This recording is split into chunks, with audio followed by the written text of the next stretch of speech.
Now on to an international story that has some pretty strong local ties. Terrorists are, of course, targeting the Christians in the Middle East. Common Ground reporter Sharokina Shams now reports the number of Assyrians living in Iraq is dwindling, but the number living in California is going up.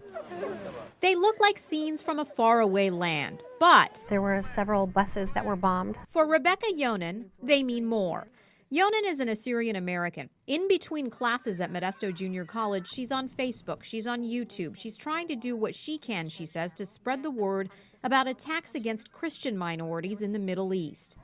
I've been really upset about the number of churches that have been attacked. Many of the attacks are against Assyrians in Iraq. Those behind them are Muslim terror groups.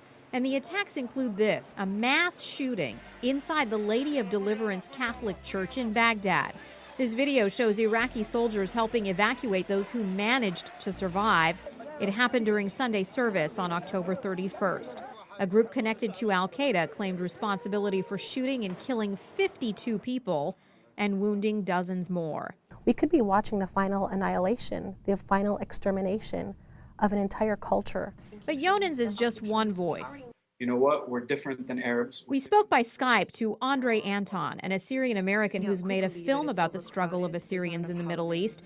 Anton, who lives in Detroit, also lost cousins in the church attack. They killed and shot a little boy who was 3 years old because he was constantly yelling, stop or enough, and there's really no reason for anyone to have that much hatred in them. He and others now say they're seeing a spike in the number of Christian families escaping violence in the Middle East. They leave their homes. They don't know whether they will return after the service in order to begin a new day. Bishop Ava ROYEL helps lead the Assyrian Church of the East. It's one of the oldest Christian institutions in the world.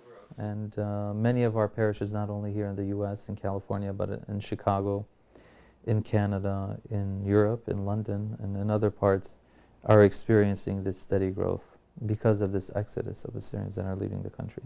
It's estimated that more than 800,000 Assyrians have fled Iraq over the past few years. That's more than half the number of Assyrians who lived there at the start of the war. Their potential disappearance from that region of the world might be historic tragedy. They're considered the indigenous people of Iraq with a lineage that dates back thousands of years. Under the rule of Saddam Hussein, we were also massacred. Our churches bombed in northern Iraq. Dr. SARGON DADESHO runs AsyriaSat, worldwide radio and TV programming broadcast in Assyrian from right here in Northern California. So we figured out that after deliberation we'll get something better, but it turned out to be worse. He says Assyrians feel frustrated. Appeals to governments and the United Nations have not led to the protections given to other minority groups in the Middle East.